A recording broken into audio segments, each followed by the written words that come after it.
The purpose of Wealth Talk is to educate, inform, and hopefully entertain you on the subject of building your wealth. WealthBuilders recommends you should always take independent financial, tax, or legal advice before making any decisions around your finances.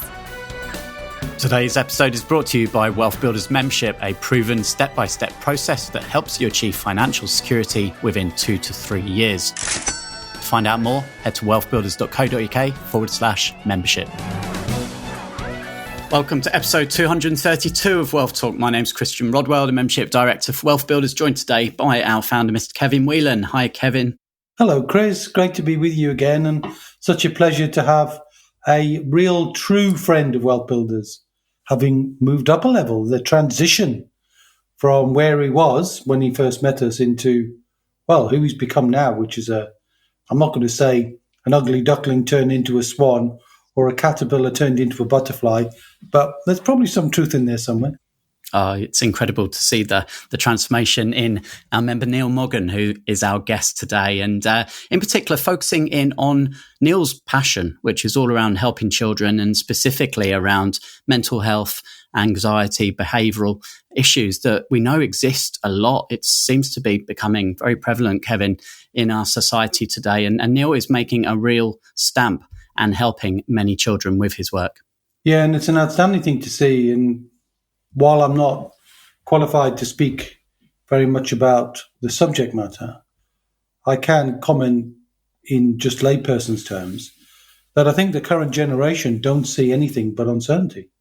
You know, if you think about what have they seen, you know, they see political unrest, social unrest, economic unrest, wars, pandemics, social media, all sorts of different things, children committing suicide for bullying, you get rich quick schemes.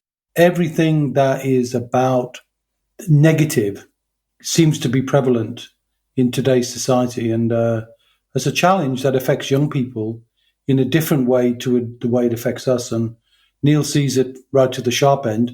I think he makes a comment about the number of children who are waiting to receive some kind of treatment and help with conditions which are not necessarily physically debilitating, so you don't see an outward sign of it, but inwardly debilitating. And that's got to have an impact. That confidence is bound to have an impact on their social mobility, on their financial mobility, and ultimately on their life expectancy. As he said later on, when you hear it, a point that made him so angry, he had to do something about it. Yeah, so today's discussion is relevant in a couple of different ways, partly because we'll hear Neil's own story of how he's built wealth over the last 3 years and through the business pillar, through creating IP around his courses. Also in property, he's built up income streams. So that's one side of it. But of course, this ties in with our work with Wealth Builders for Families, Kevin, because it impacts the whole family. You know, we'll take up bandwidth and time. These are all things which we know affect our members when it comes to becoming financially secure and independent. Yeah, I think Neil's definitely made progress in those 3 areas of wealth, really, which is his own family and his interaction with his family in all ways. In terms of building a business and how he's done that now, he didn't even imagine that business when he started. It wasn't even in his mind's eye. When he started working with us, that was not on the radar. And then into property as well. So I think what's great about the process of wealth and the transformation is how it literally changes lives. And we see it all the time. And sometimes we get slightly blasé about it because we see people sack the boss, escape the rat race, completely change their life around. And because we see it, we often don't stop and celebrate that. And I think today's story with Neil Moggan is a cause for celebration, Chris. Absolutely. So let's head on over to our conversation today with Wealth Builders member Neil Moggan. Neil, welcome back to Wealth Talk today. How are you? Hi, Christian, and hello to all our listeners. Yeah, great to have you back, Neil. It was back in episode 180 when we did the member spotlight on you and we walked through your journey since you joined Wealth Builders, which was at the end of 2020. So obviously lockdown times, you joined with your wife, Katie. So I suppose you're in, nearly end of year 3 now. So have you seen any transformation from then to now? Just a little bit.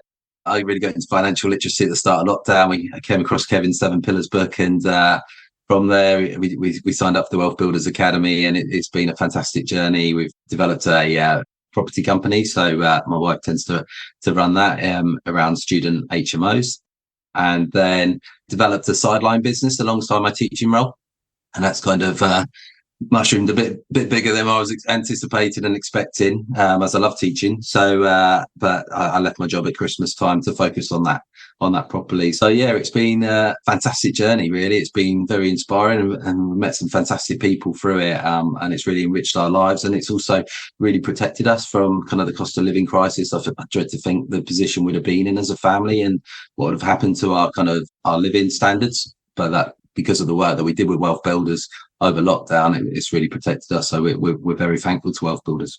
Yeah, no, we've absolutely loved having you both as part of the community, and we appreciate all the contributions that you've made, and especially with helping us in those early stages of WealthBuilders for families, because family really is a core value of yours, isn't it, Neil? Absolutely. I'm really passionate about transforming children's life chances. I've been a teacher for 19 years, working with children in low socioeconomic areas. The school that I worked in, there's a 13-year life expectancy difference depending on what side of the road children were born on. We had the most affluent socioeconomic area next to the lowest socioeconomic area. So when I found that out, I was really angry about that. And then I was like, right, what can I do to change that? And I'm also a dad. I've got 2 beautiful children, and my earliest ambition was to be a dad from the age of 6. So family is so important to me and young people. As you mentioned there, you sacked your boss, and that was a big life transition, I guess, for you, Neil, right? You said you've been in teaching 19 years. So for people who are in perhaps a similar position where they want to get out of the day-to-day job and start their own business, so, looking back now, any tips, any advice? When I joined WealthBuilders, it really wasn't what I wanted to do, was to sack my boss. I loved my job at the time, but situations change, things change. And the more I got into kind of supporting other teachers with their wellbeing programs, and the more impact I was having, and the kind of the double pressures I was getting from working full time plus working on a business in the evenings and weekends, it became quite unsustainable. And I think the tips for people that are looking to maybe exit is to do a lot of the work first. And I worked incredibly hard for about a 2-3 year period where it wasn't particularly healthy, but it got me to that point where I could step aside and feel confident that we've got enough money coming in to provide for the family for 6 months, a year and a half, so that you give yourself that space and time so that you can take that leap with confidence and be able to be confident that you can protect your family. Yeah, I think that's very wise words there. So today, Neil, we're going to focus on your new business and the message that you deliver so well to many young adults and children out there. And that's really shining the light on the work you're doing now around anxiety, mental well-being, and meta-cognition. So you set up your company, Future Action. Tell us a bit more about what the purpose of the company is. Yeah, so we're all about transforming children's life chances. We train teachers through online teacher training courses around early intervention, mental wellbeing programs, reducing children's anxiety, building their confidence, and creating these sustainable programs. We're also really passionate about the link between physical activity, play, and mental wellbeing. So we've got trauma-informed PE courses as well. I do public speaking. I've got a book coming out. So that focus on transforming children's life chances is just so important to me and to Future Action. And how big a problem is this out there, Neil? Well, it's huge. At the moment, we've got about 5 to 6 full stadiums of Wembley of children waiting to get specialist access to children and adolescent mental health services. So that's kind of the highest level of mental illness. And we've got obviously a lot of problems coming down from that. So I think behaviours is a real issue in schools at the moment. Non-attendance is a huge issue in schools. Our children are struggling. They're in a period of this transformation. Obviously, lockdowns had a huge impact. We've got social media as well, academic pressures. It's quite a complex problem. But our children are struggling, and we need to provide teachers with the tools so that they can support these young people. And what's the relationship like between the schools and the parents, Neil? We have some fantastic families that are incredibly supportive, and we have some families that are struggling at the moment. There's a huge cost of living crisis going on. Lockdowns had a huge impact on that. So there is this challenge, and the schools that are most effective are all working together as a team and for the best interest of the child. So let's look at some of the work exactly specifically that you do, Neil. And I know that you came across a model that's really useful for understanding well-being. Would you mind talking us through that? In the late 60s, Dr. Margaret Swarbricks created the 8 dimensions of wellness. And this is a really useful model for kind of understanding the different kind of interrelated aspects of well-being, really. So the 8 are emotional, environmental, financial, intellectual, occupational, physical, social, and spiritual. And like I say, they interrelate on each other.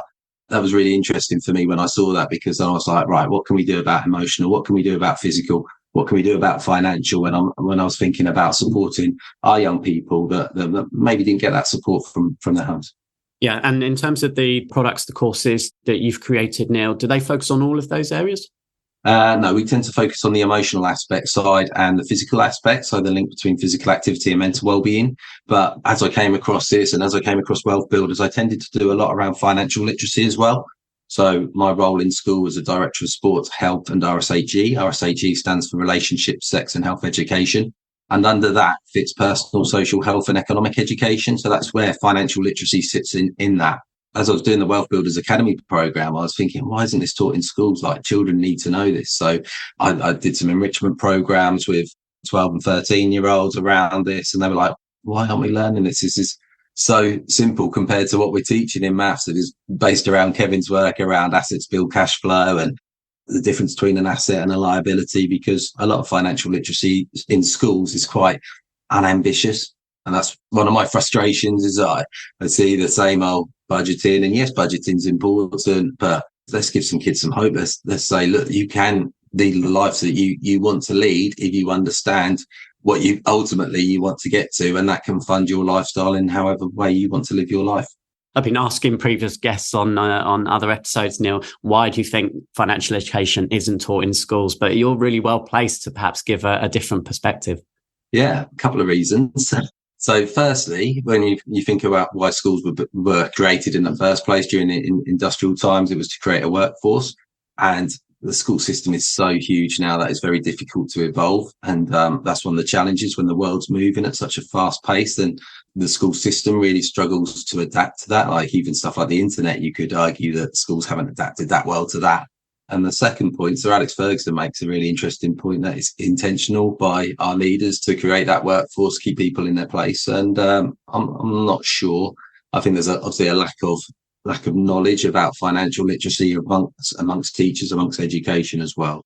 You know, on the flip side, the education system teachers have enough already, right, to be teaching children. So one might say that it's not really the role of the schools, it's the role of the parents. What are your thoughts on that?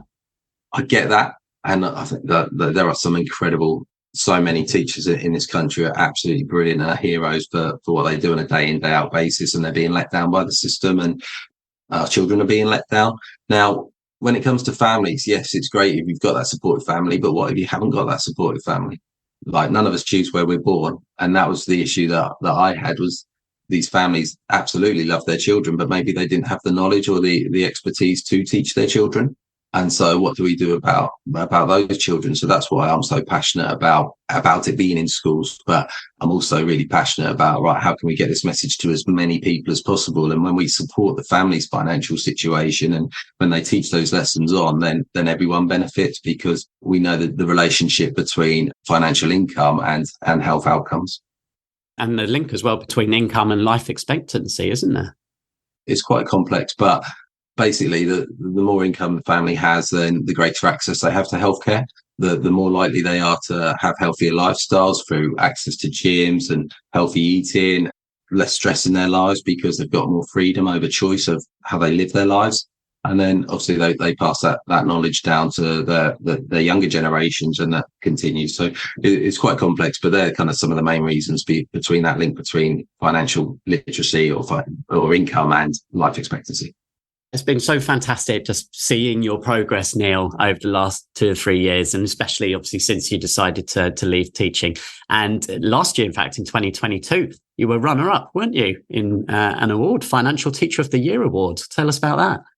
Yeah, so that was really around kind of enrichment programs for 12 and 13-year-olds. So that we had this fantastic enrichment program where children could choose what they wanted to learn about. And I take a group regularly for financial literacy. We look at entrepreneurship and start thinking about different challenges that children could do that they're passionate about. And talk about the opportunities for business. We also introduced financial literacy into our RSHE, our personal development spaces for our year 11s, and then they'd get a kind of a leaver certificate when they pick up their GCSEs, just with some key information around next steps as well for that. So we got runners up for that. We ended the school £4,000, and that was just kind of the string to the bow, really.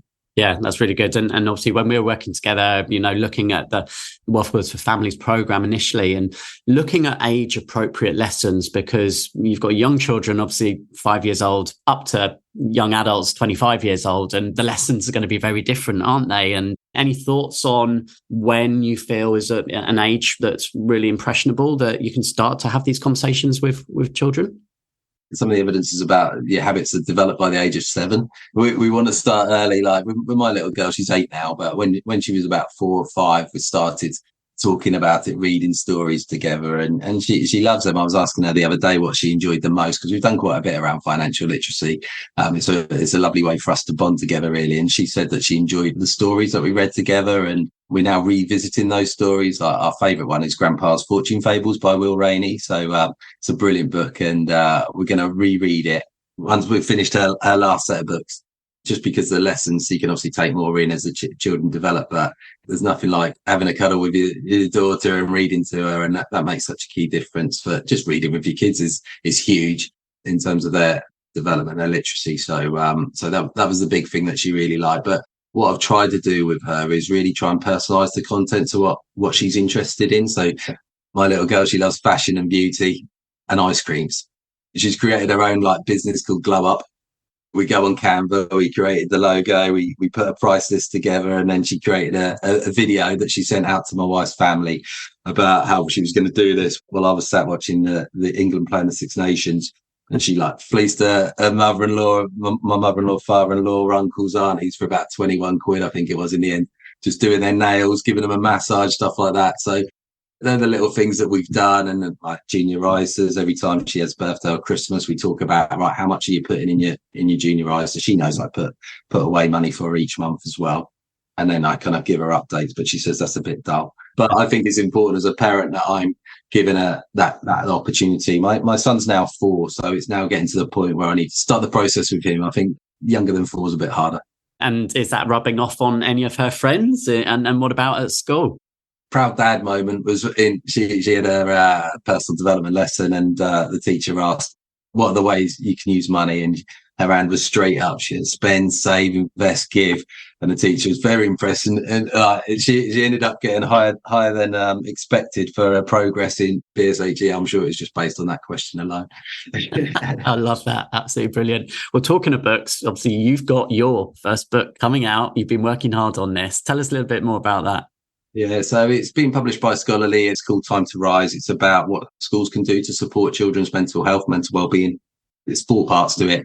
First part is about outlining kind of what the issue is. Second part is around early intervention mental wellbeing programs and giving children a toolkit of self-care strategies so that we can keep them thriving. The third part is around trauma-informed practice and the power of relationships and how that impacts kind of life expectancy and how we can break the cycle of childhood trauma. And then the fourth part is just kind of look into the future. What do we need from schools, teachers, governments, families, children to create a fantastic future for our young people? Well, that's something we will definitely be helping to promote for you, Neil. And I really hope you'll be speaking to some of our founder members as well about all of this inside the community. Yeah, absolutely. I'm very happy to connect and chat with anyone that's passionate about these areas of financial literacy. Yeah. Now, there's one word that you use a lot, and that's meta-cognition, Neil. For someone who perhaps isn't quite clear, what does that involve? Can you explain? Yeah, so we've been a lot of developments around that in schools over maybe the last 6 years, really. And it's about thinking about our thinking. It's about what are the questions that we ask ourselves before we start a task. So what do I need to be successful? What strategy will I use? during the task. So how's this going? What could I change? Is there any support I need? And then reflecting after you've completed the task is, how did the task go? What would I change? What if I did it again? What would I do differently? And I think it links in really well with when we're doing these exercises with our children around financial literacy, is getting them to reflect on what's gone well and what's not gone well. Same for the Wealth Builders Academy when we're looking to build wealth. Is that strategy worked really well? What would I do differently? And you and Kevin often talk about, maybe once you've done it 2 or 3 times, you kind of refine the process and you get better. And that's really what meta-cognition is. It's thinking about thinking. Well, it's some amazing lessons that you are sharing and putting out there, Neil. So we're really excited for you to see this grow, to see this build and develop, to see you win more awards and become that Amazon bestseller, which I'm sure won't be far away. And as I said earlier, to help our members to really understand this and be able to pass on some of these lessons to their own children. Thanks so much for having me today. It's been great. And like I say, very happy to reach out. You can find my website at futureaction.co.uk. We've got loads of blogs and case studies about the work that we do in about 150 schools around the world so far. So do reach out to us. If you've got children, do tell your schools about us. So we're keen to help as many young people and their teachers as we can. Yeah, keep up the great work. Thanks, Neil. Cheers, Christian. Thank you. So thanks to Neil for sharing everything that he's doing there. Congratulations to both him and to his wife, Katie. We will dive into some of those lessons that we've picked up, Kevin. Before we do that, we've had more reviews from our Trustpilot page. So I'm going to scroll through and pull out a review that's coming from David, who says, building wealth is not a concept that comes naturally to most people and not something taught in school. If you were to ask, many would probably say that building wealth comes from earning lots of money via a high-powered job. Well, it isn't. Wealth building is an attitude combined with a process. And Kevin and Christian have developed the process and structured it to be available in bite-sized pieces that you can access, digest, and implement at your own pace. All you need is the attitude to succeed.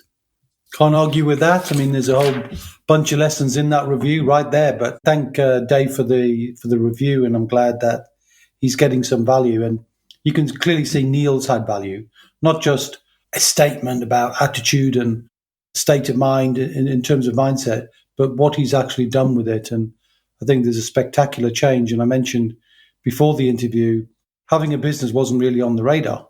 There was a little bit of that activity, but he never saw the intention of leaving the job of being a teacher. But now he's left the job of being a teacher to be a teacher. It's a bit like the bankers who create a SSAS and become bank of self, and they learn to be much more in control of their money. But from Neil's point of view, he's teaching on his own terms, and he's teaching what he's passionate about, and he's teaching something that ultimately is building an asset. And I think we've showcased before, Chris, a book which we resonate with called Key Person of Influence. Daniel Priestley, who's again a good friend of Wealth Builders, and we like him and his IP a lot. And talking about passion and presenting. Now, no disrespect intended to Neil, right? And I'm sure he'll have a little freestone inside when he listens back to this. But when Neil and I first started talking, and you heard Neil say he's a public speaker, he's a presenter, and you hear the confidence in that. He was less than confident when we first started speaking, and we talked about doing some things together online. I mean, he was very nervous and very uncomfortable on camera and in front of people. Now he's natural. He's a complete natural. And I think it's brilliant to see that transformation and confidence, and that's changing who he feels about himself as a person. You hear the confidence. You heard him say confident, not just in terms of the confidence to essentially live a more comfortable life in a world where it is uncertain. And he talks specifically about the challenge of the increasing cost of living, but the confidence to give up a job, to pursue a business, the confidence for him to spend the right amount of time with his children and impassioning them, or imbuing them with the same passion and gradual lessons. I'm really pleased for him. I couldn't thank him enough for his contribution to what he's done on the outside. He's so helpful and so willing, as you even heard there, to give his time. Obviously mindful that you can't give up your time, otherwise you'll be a a fool just helping people, but he does that so ably and so and so well without anything other than willing to be a helping hand to anybody else.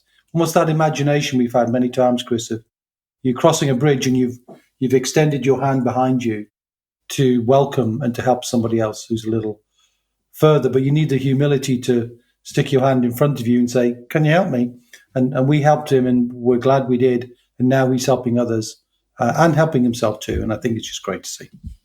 Our membership base consists of a combination of business owners and those that are currently in jobs trying to build up the asset income, so it allows them to jump ship, so to speak. And I think it's important, Kevin, that we highlight how Neil did that in a kind of calculated way, which is important, and not just to sack your boss and then hope for the best, but to make sure you're building up that recurring income, that it's consistent and reliable for a period of time before you make that transition. And sometimes we see members cut down their hours, so it becomes a part-time basis on their full-time job and, part-time on their wealth. Important lesson to make sure that you don't take that decision too lightly and too quickly. Well, we do say, Chris, that the journey to security is probably 2 to 3 years and the journey to independence probably 5 to 7. And you are building bridges. And in a sense, the gap between where you are now and where you want to be is a chasm. And you build out from that, just as you would in engineering terms. So he built the level of recurring income to give stability so that the jump from zero recurring income to a recurring income needed to keep the family secure would have been too big. And for most people it is, isn't it? If you take a leap from no recurring income to needing 2,000, 3,000, 4,000, whatever the security figure is in the mind of each of our families, that's too big a gap and too big a risk. So building outwards and then reaching out to people ahead of you to help build towards you, then the gap is a step. It's not massive. And that's what we do. That's what we help people do, to bridge that gap ably and confidently so they can do so and live the life that they want to live. And ultimately, of course, just as importantly, to then know how to do that so they can do that for their own families and their own children. And we heard from Neil, he's starting to do that, albeit, what are they, 8 and 4, but the 8-year-old with Glow Up and, that sort of little business idea already. And it made me laugh when he talked about fleecing the family, but in reality, there's a little mini entrepreneur sat in his daughter there that's burgeoning to get out, and that creativity will find its way out somewhere. And businesses come in all shapes and sizes, but if you can wake up every morning going to work on a business that you absolutely love, that you're fully passionate about, which Neil clearly is, then that surely makes it all the more rewarding. Well, it does, but of course we know that a lot of people follow their passion in business, but they don't make any money and they never get free. So the very passion ensnares them by the fabric they construct around. And that sounds like a fancy way of saying that sometimes what you do then traps you because you get too caught up in the doing it. And Neil didn't do that. He built it well. I think it helps when you've got a coach that helps you, A, stay accountable, B, build the bridge, but C, celebrate and look where you've been. So you can look back and go, oh, right, yeah, I have come a long way. That's important. You don't always do that when you're on your own. So you're trying to build that bridge on your own. It's tough, because your head's down. So you're not looking up and around you and behind you. So I think having that support mechanism, that supporting community and a coach is the best way to experience it. But as we announced recently, Chris, we've made all of our membership levels super accessible and super affordable for anybody who wants to get started. So definitely would be great if you put in the show notes where people could check out on new offerings to see whether or not, if you've been sitting on the fence for a little while, maybe like perhaps Neil at the start, you want to start to make a few steps forward.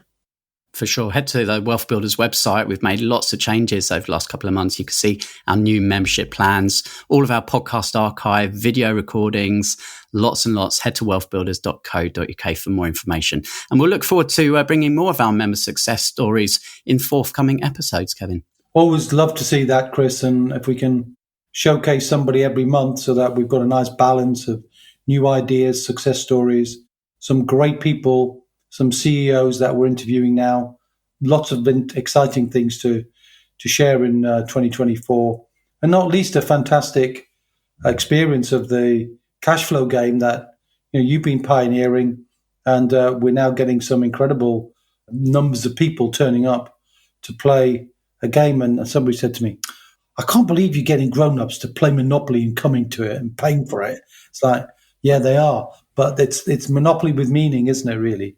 So if you like the Kiyosaki books, you'll love the cash flow game. And we give it a lot more meaning, don't we? And in many ways, the UK application of some of the principles that are clearly influenced by Robert Kiyosaki are shared in the way that we do it. So we definitely have uplifted that, twisted that, changed that. But you can see some of the essences in there, which you can't argue with. There's a principle. You can only build wealth if you own assets, and can't really fault his idea of doing that. All the details of those events on the Wealth Builder website. So we look forward to seeing you at one of those events soon. And Kevin, just talking of events, our next one is up in Newcastle. So you'll be up there, I believe, in the hometown. Kevin's coming home. So we're doing a site visit and an evening networking session. So if you're listening, do head to wealthbuilders.co.uk/events for full details. And can you recall the date you're up there, Kevin, for that one? I think it's the 5th or 6th of March. And then I think we've got an event on the 7th in Barnard Castle. One of our Wealth Builder friends, Terry, who we did a podcast on with recently. And then I'm heading to Birmingham to meet with a whole bunch of property members and hosts to talk about how we can all help each other as hosts, all spreading the word of wealth building. So we're really building a great family, Chris, and we hope somewhere down the line you listeners turn into family members with us, because we'd love to change your life. Yeah, and if you've enjoyed listening to today's episode, please do hit the share button, share this with a friend, someone you think might benefit, and spread the word for us. We very much appreciate that. And we'll be reading out more reviews and interviewing more of our wonderful guests and members next week. All right. So, Kevin, we'll be back same time, same place next week. We will, my friend. And until then, see ya. We hope you enjoyed today's episode. Don't forget that we are constantly updating our resources inside the Wealth Builders membership site to help you create, build and protect your wealth. Head over to wealthbuilders.co.uk/membership right now for free access. That's wealthbuilders.co.uk/membership.